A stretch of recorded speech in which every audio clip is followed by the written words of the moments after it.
Bonjour et bienvenue à tous. Nous tombons très souvent amoureux de personnes qui nous conviennent pas tout à fait ou qui ne nous correspondent tout simplement pas pour les choses qui sont les plus importantes. En fait, dans la vie, il arrive que nous voulions des personnes qui sont tellement différentes de nous que la relation semble complètement irréaliste. C'est ce qui est arrivé à Tom, alors qu'il n'avait que 20 ans et qu'il commençait à tracer son chemin dans ce monde. Lorsqu'il était plus jeune, Tom était follement amoureux de Rachel, une fille de son village. Elle était issue d'une famille très riche et non seulement il s'étendait et s'amusait bien, mais en plus elle était incroyablement jolie. Tom était bosseur, séduisant et dévoué à Rachel. Mais cette dernière ne semblait pas intéressée. Un jour, il ne put contenir plus longtemps son désir et la demanda en mariage. Et c'est à ce moment-là qu'il comprit où était le problème. Rachel lui dit « Je dépense par jour plus que ce que tu gagnes en un mois. Comment pourrais-je t'épouser ? Je ne peux pas aimer quelqu'un qui est incapable de m'offrir la vie à laquelle je suis habitué. » Tom a eu le cœur brisé. La femme avec laquelle il était certain de vouloir passer le reste de sa vie l'ignorait simplement parce qu'il ne gagnait pas assez d'argent. Leurs routes se séparèrent ce jour-là. Rachel continua sa vie et Tom quitta son village en quête de changement. 10 ans plus tard, Tom et Rachel se retrouvèrent par hasard dans un centre commercial. Ils étaient tous les deux seuls et furent choqués de se revoir. Les sentiments que Tom éprouvait pour Rachel n'avaient pas changé, et pendant un instant, il espéra avoir une nouvelle chance car, au cours de ces 10 dernières années, il était devenu riche. Ils parlèrent de leur vie et de leur situation et Tom finit par lui demander si elle était toujours célibataire. Elle lui répondit que non, elle ne l'était pas. « Je suis aujourd'hui mariée à un homme très riche, il gagne à peu près 15 000 $ par mois. Nous sommes très heureux. Nous avons même passé notre lune de miel à Bali, » lui dit-elle, visiblement heureuse de sa chance. Elle pensait que Tom avait finalement compris que ça n'aurait jamais pu marcher entre eux. Elle était habituée à avoir le meilleur de ce qu'offre la vie, alors que lui venait d'un milieu modeste. Et une fois de plus, Tom eut le cœur brisé, même s'il fit tout pour paraître heureux pour elle. Il eut toutes les peines du monde à cacher ses sentiments pendant que le mari de Rachel, Sean, approchait. En fait, les deux hommes se connaissaient déjà très bien. Sean eut un choc quand Rachel lui présenta Tom. « Bonjour, c'est un plaisir de vous voir, monsieur, » lui dit-il. Tom hocha la tête et lui dit « C'est un plaisir de vous voir aussi, monsieur. »« Carter, » lui dit Sean. « Heureux de vous revoir, monsieur Carter. » Tom garda ses sentiments pour lui et engagea poliment la conversation. Les deux hommes discutaient et pendant tout ce temps, Rachel les regardait tour à tour, essayant de comprendre comment ils s'étaient rencontrés. N'y tenant plus, elle finit par demander à son mari comment ils s'étaient connus. Et quelle ne fut pas sa surprise quand Sean lui répondit « Chérie, c'est mon patron. Il est propriétaire de l'entreprise qu'il a créée en partant de rien, » lui dit-il. Rachel sut alors qu'elle avait commis une erreur. Son mari était un homme très riche qui travaillait pour une grosse entreprise rentable, une société qui pesait 100 millions de $ par an et qui s'avérait appartenir à l'homme qui était follement amoureux d'elle, ce même homme qu'elle avait rejeté 10 ans plus tôt parce qu'il était très pauvre. Leur conversation dura encore 5 minutes pendant lesquelles ils parlèrent de vacances, évoquèrent des sujets à propos du travail et diverses autres activités.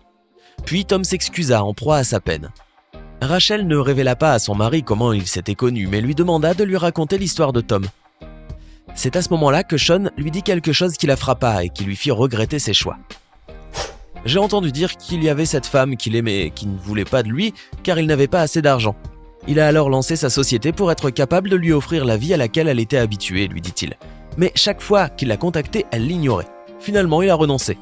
Il ne s'est même jamais marié, trop attaché à elle, je suppose.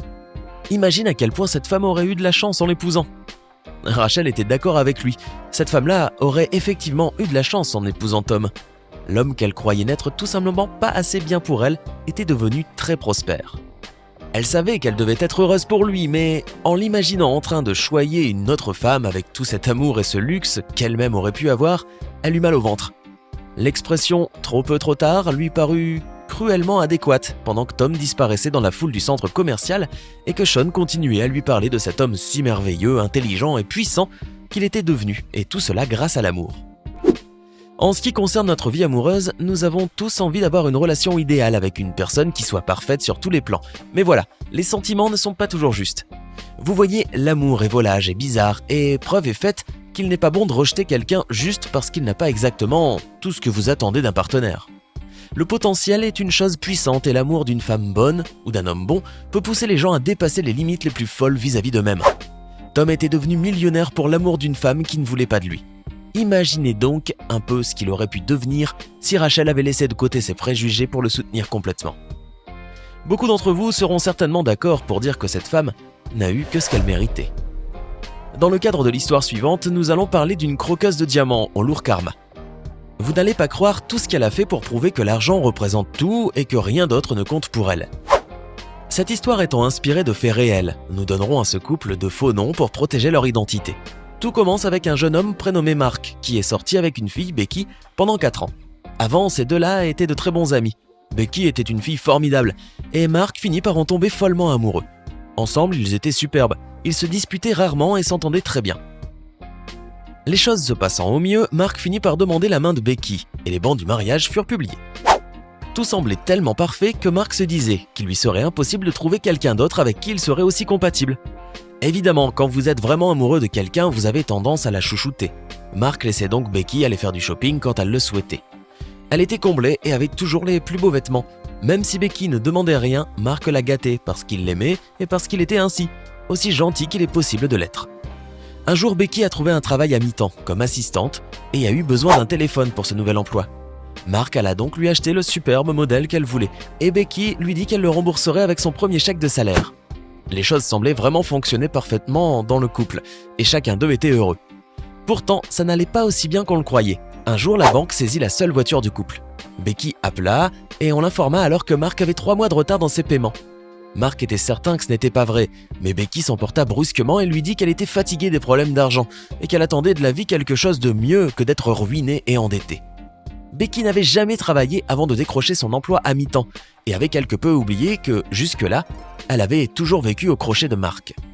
Ce dernier était ingénieur réseau. Il vivait dans une maison convenable et il possédait tous les derniers joujoux et gadgets électroniques. Et la voiture était payée. Ils étaient loin d'être dans des difficultés financières énormes.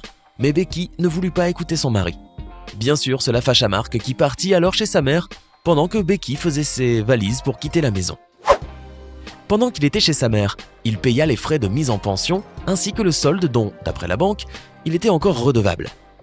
Il s'avéra finalement que cette dernière avait commis une grave erreur, que le solde provenait d'un compte différent et qu'elle n'aurait jamais dû saisir la voiture. La banque régla le problème, remboursa intégralement le solde qu'il avait payé et lui rendit sa voiture. Ce soir-là, Mark rentra chez lui et découvrit que Becky avait tout pris. Elle était partie avec tous les meubles, à l'exception du canapé et du lit. Les objets de collection, les décorations, les tableaux accrochés au mur, la nourriture ainsi que tout ce qui n'était pas fixé au sol. On peut même se demander si elle n'avait pas été jusqu'à prendre les bacs à glaçons du congélateur. Évidemment, elle avait également pris les 2 téléphones portables, y compris le nouveau qu'il lui avait acheté et pour lequel il payait $300 par mois de remboursement de crédit. Il s'avéra qu'elle avait également emprunté $2000 à la mère de Mark. Mark envoya donc un email à Becky pour lui demander de lui rendre ses objets et aussi l'argent qu'elle devait. Elle répondit qu'il était en train de la harceler et qu'au cas où il la contacterait une nouvelle fois, elle appellerait la police et son père le tabasserait. Mark fit alors désactiver les 2 téléphones portables. Elle l'appela depuis un téléphone emprunté pour lui demander s'il avait prévu de lui dire qu'il allait les désactiver. Il lui répondit que ces téléphones lui appartenaient et qu'il n'avait pas besoin de la prévenir. C'est alors que les choses prirent une autre tournure. Elle commença à commettre plusieurs actes de vengeance méchante et froide, comme tenter plusieurs fois de couper l'électricité de la maison. Heureusement pour Mark, la compagnie d'électricité l'avait contacté pour avoir sa confirmation. Elle tenta aussi de vendre sa voiture à un garage, bien qu'elle n'en était pas la propriétaire, appela plusieurs fois la police pour harcèlement, jeta ses ordures dans son jardin avant d'appeler l'association des propriétaires et entra même par effraction chez lui. Bizarrement, elle prit et laissa les objets à maintes reprises. Mark dut changer les serrures et installer des caméras de surveillance chez lui. Mais elle continua. Elle appela la banque et essaya de résilier le prêt de la voiture en disant qu'il ne pouvait pas payer. Ensuite, elle tenta d'aller la récupérer mais en vain. En dépit de toutes ces tracasseries, la vie de Mark commença à s'améliorer. Il finit par obtenir une belle promotion dans son travail, une bonne augmentation ainsi qu'une prime conséquente. En fait, les choses s'étaient encore plus améliorées depuis que Becky avait disparu. Elle a fini par vivre avec sa mère dans une minuscule pièce sans climatisation et sans chauffage. Elle essaya d'acheter une voiture à un ami de Mark qui possédait un garage. Seulement, elle avait des créances douteuses et en plus, par principe, il refusa de lui rendre service. Aujourd'hui, elle dépend de sa famille ou de ses amis et est redevable de $40 000 pour des prêts étudiants. Mais bon, c'est mieux que d'être ruiné et endetté, n'est-ce pas? Faites-nous part de ce que vous avez pensé de ces 2 histoires dans les commentaires. Hey Hey, c'est tout pour aujourd'hui. Si vous avez aimé la vidéo, n'oubliez pas de la liker et de la partager avec vos amis. Et si vous êtes nouveau sur la chaîne, n'oubliez pas de vous abonner et d'activer la notification. Bye bye!